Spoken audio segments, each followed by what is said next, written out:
Senhores telespectadores da TV Otimista, senhoras e senhores internautas do blog do Edson Silva, começamos o nosso programa dizendo que uma sessão especial no Senado, especial porque não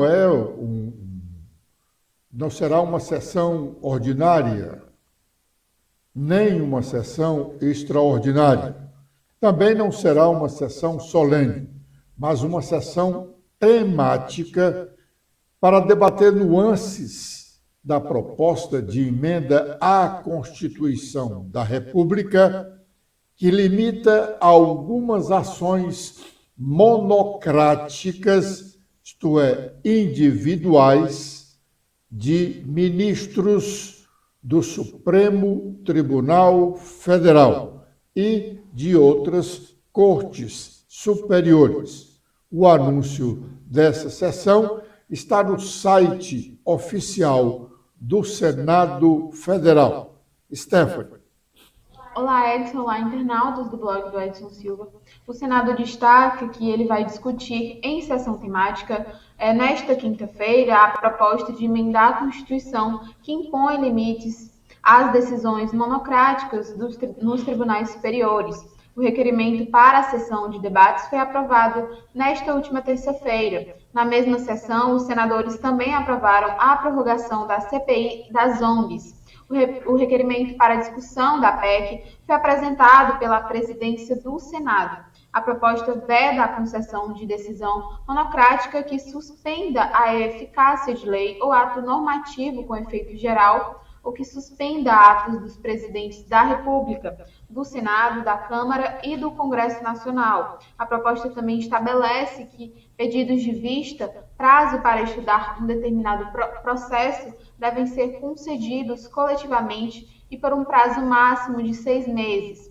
A proposta, que tem como primeiro signatário o senador Aurelvisto Guimarães, foi aprovada pela Comissão de Constituição e Justiça no início de outubro. A sessão está marcada para as 11 horas. Bom, não deveríamos ter uma discussão desse tipo se os integrantes do Poder Judiciário entendessem que eles têm a obrigação de dar celeridade aos processos. Todos os juízes do primeiro grau, do segundo grau, que são os desembargadores, e os juízes das cortes superiores, concedem liminares. Nada contra as liminares. As liminares devem se existir. As liminares são decisões que os juízes dão ali para atender a uma das partes, para evitar um prejuízo maior a qualquer dos litigantes.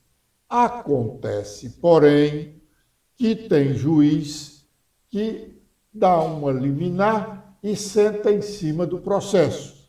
E essa liminar serve unicamente, não para evitar um prejuízo imediato a qualquer das partes litigantes, mas para paralisar o andamento do processo.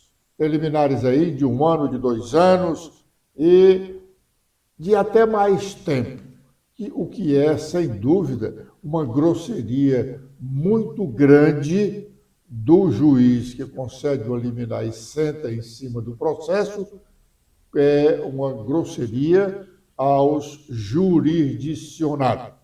Essa medida do Senado Federal, portanto, é necessária, é útil e vai acabar com esse malefício que alguns magistrados cometem contra os jurisdicionados.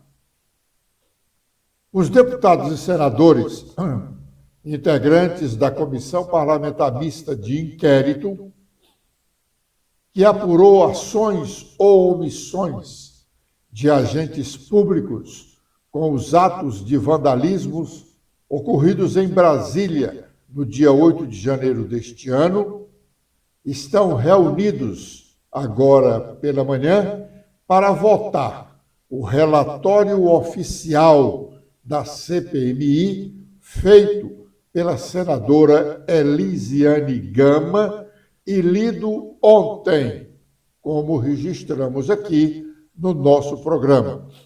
Eles também estão reunidos para discutir o relatório, discutir e votar o relatório paralelo apresentado pelos deputados e senadores de oposição, também apresentado e lido ontem. O relatório da senadora, que é o relatório oficial da CPMI, pede o indiciamento de umas dezenas de pessoas, dentre elas o ex-presidente Jair Bolsonaro, alguns de seus ex-ministros e oficiais generais das Forças Armadas Brasileiras. A senadora entendeu que os atos de 8 de janeiro foram antidemocráticos que ameaçaram a estrutura democrática do país e teve como líder o ex-presidente Jair Bolsonaro. Ela concluiu a leitura do seu relatório de ontem, afirmando o que se segue. Vamos ouvi-lo. O 8 de janeiro não poderá ser esquecido para que jamais se repita, mas há de sempre ser lembrado, por outro lado, como propulsor do fortalecimento do nosso Estado democrático de direito. Resistência, resiliência e solidariedade ficaram estampadas na Praça dos Três Poderes. Fala da ministra Rosa Weber, ex-presidente do Supremo Tribunal Federal, na sua sessão de despedida do Supremo Tribunal Federal. Esta comissão parlamentar mista de inquérito chega ao fim de seus trabalhos com uma conclusão inquietante. O 8 de janeiro ainda não terminou. A crise da democracia, assinalada no capítulo 3 deste relatório, está ainda de pé. Embora as instituições democráticas brasileiras tenham sobrevivido às tentativas de ruptura de ordem constitucional que se desenvolveram antes, ao longo e após o processo eleitoral de 22, as ameaças ainda pairam no ar. As milícias digitais continuam ativas e operantes. Fazem da retórica do ódio o seu meio e das fake news o seu objeto.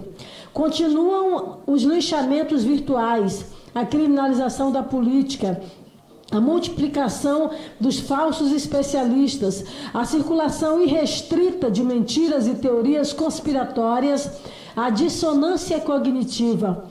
Parcelas importantes das forças de segurança pública persistem capturadas pelo bolsonarismo. Estão voltadas não para a solução pacífica dos conflitos, mas para a não aceitação de adversários. Produzem mais medo do que segurança. Afirmam-se pela força bruta e não pela atividade da inteligência. Setores das Forças Armadas continuam a flertar com o autoritarismo. Acolhem e recompensam os que pregam a supressão do Estado democrático de direito. Apelam à disciplina e à hierarquia, mais do que à coragem e ao valor. Defendem não o Brasil de todos os brasileiros, mas seu projeto exclusivista de nação. Muito bem. O relatório da senadora Elisiane Gama não foi lido na íntegra, porque ele, segundo ela mesma afirmou ontem, era muito extenso. Mais de 1.300 páginas ela escreveu. Portanto, ela leu apenas o resumo, mas o suficiente para ficar bem explicitado o que ela entendeu de todos os depoimentos tomados e da documentação recebida. Já o relatório paralelo da oposição, bem menor, mais sucinto, foi lido por vários deputados e senadores.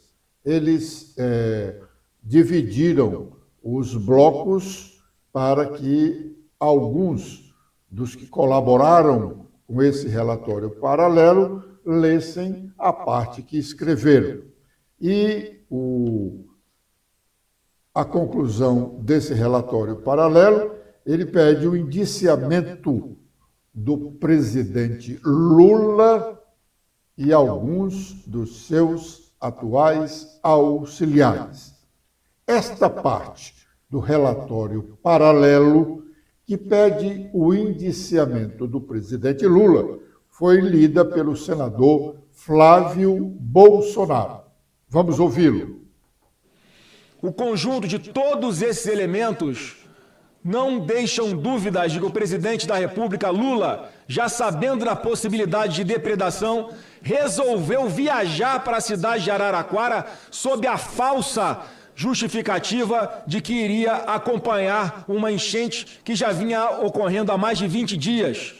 Tudo indica que essa omissão deliberada teve como propósito a colheita de frutos políticos em decorrência dos ataques e também com a criminalização do grupo opositor, que sempre promovia manifestações legítimas, pacíficas e ordeiras. Concluindo, a leniência de Lula teve uma contribuição fundamental para permitir a invasão e a destruição do patrimônio público. Se ele tivesse agido conforme determina o arcabouço de atribuições legais, não abandonado a cidade e impondo, sem tergiversar, a proteção dos prédios públicos federais, em especial o Palácio do Planalto, certamente as invasões não teriam ocorrido ou os danos seriam minimizados. Dessa maneira, resta inequívoca a necessidade de indiciamento do atual presidente da República, Luiz Inácio Lula da Silva, pelos crimes previstos no artigo 163 do Código Penal e 62 da Lei 9605 de 98. Além disso, de acordo com tudo até aqui relatado, o caso envolvendo a negativa e o extravio das imagens também permite concluir por seu indiciamento pelo crime de prevaricação, previsto no artigo 319 do Código Penal.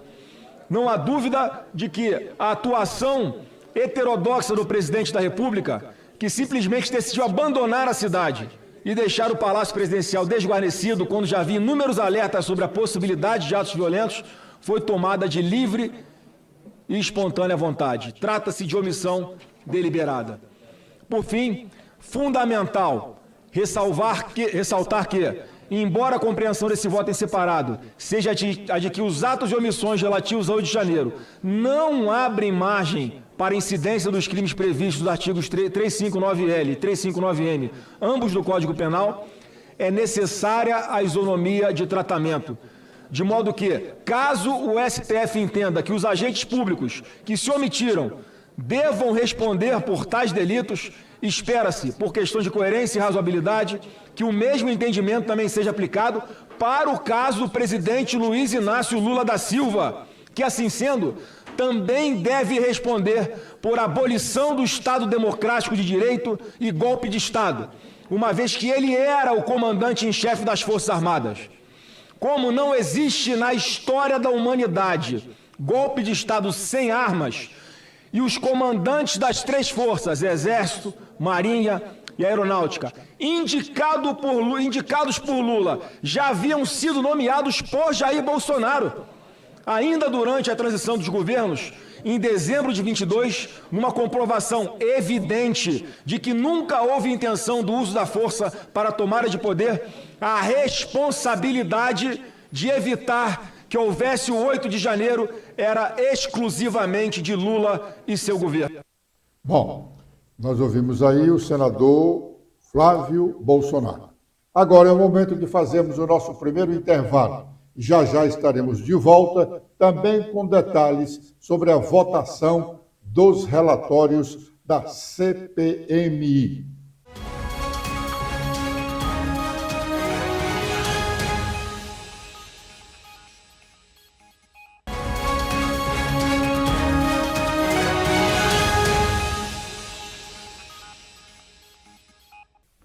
Bom, os deputados e senadores já começaram a votar na Comissão Parlamentar Mista de Inquérito, que apura os atos, as ações ou omissões de agentes públicos nos atos de vandalismos ocorridos no dia 8 de janeiro, em Brasília, com o quebra-quebra de parte das sedes dos três poderes da República: o Legislativo, o Executivo e o Judiciário. O resultado dessa votação, a aprovação de qualquer dos relatórios, do relatório oficial ou do relatório paralelo, não significa dizer que os indiciados estejam condenados, absolutamente, porque esse relatório ele só serve de subsídio para o Ministério Público Federal. Ele vai ser entregue à Procuradoria-Geral da República, que vai examinar se a investigação feita pela Comissão Parlamentar Mista de Inquérito foi realmente completa e apurou os crimes individualizados. Qual foi o crime que cometeu o ex-presidente da República? Qual foi o crime que cometeu o ex-comandante da Marinha? Qual foi o crime que cometeu os generais, cada um dos generais que estão na relação de indiciados no relatório da senadora Elisiane Gama? É a Procuradoria-Geral da República que vai decidir se denuncia ao Poder Judiciário todos os indiciados, alguns dos indiciados pela CPMI ou nenhum dos indiciados. No início da votação, a deputada federal Jandira Fegali foi quem apresentou o primeiro voto. Logo em seguida, veio o senador Rogério Carvalho. E vamos mostrar um pouco do que ele disse. Quem tinha uma opção sexual ou de gênero diferente da que eles acham normal, discriminar pela religião, discriminar pela cor, pela etnia, tratar os povos originários como bichos, como animais, como quem não tivesse a mesma condição e direitos, aliás, o direito primário de estarem aqui quando os europeus chegaram, porque a terra já era deles. Nada disso é diferente do modo como eles pensaram, e a Jandira tem toda a razão. E essa sanha, e olha o que é pior, num determinado momento, deixaram de ser os militares e passaram a ser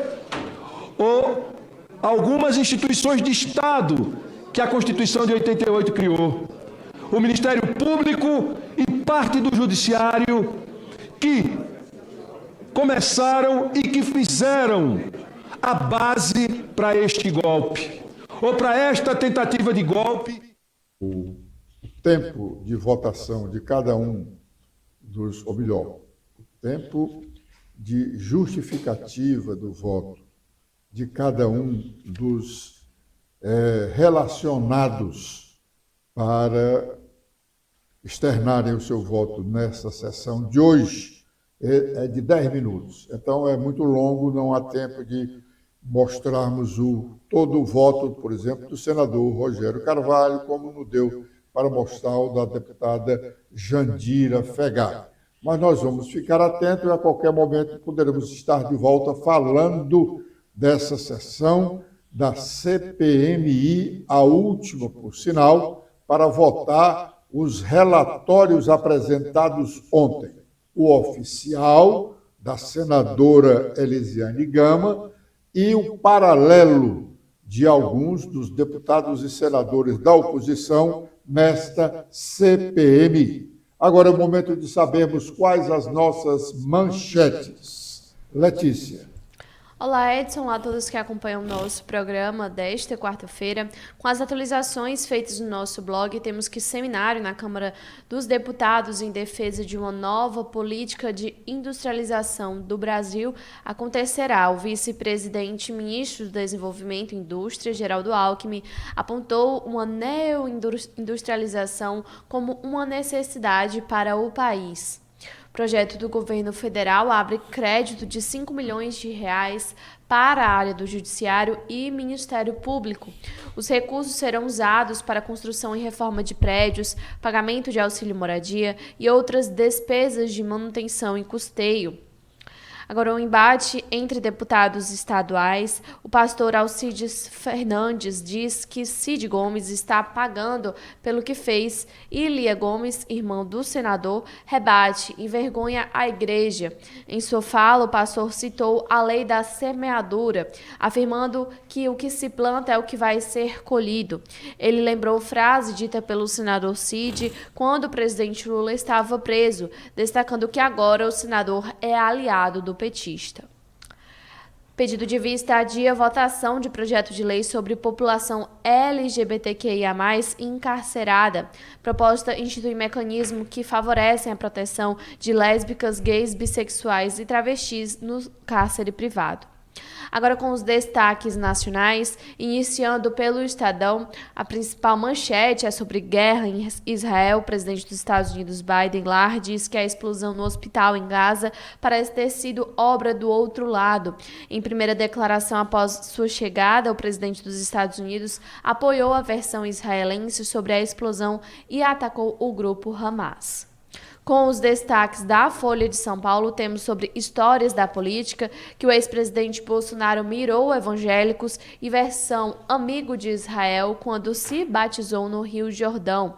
Temos também que 5 instituições particulares concentram 27% de alunos de graduação do país. Junto a elas, detêm mais matrículas do que toda a rede pública de ensino superior. E sobre o governo Lula, o presidente mobiliza ministros por bolos e deputado vira vitrine de ações federais no estado de São Paulo.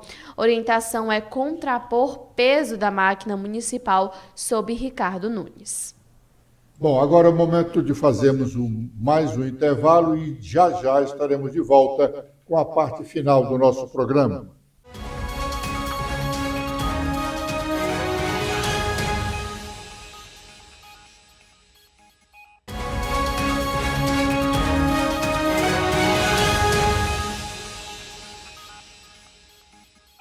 Bom, a situação do PDT cearense se assemelha a que o senador Cid Gomes promoveu para tomar o PSB em 2011, quando este partido era comandado pelo ex-deputado Sérgio Novaes.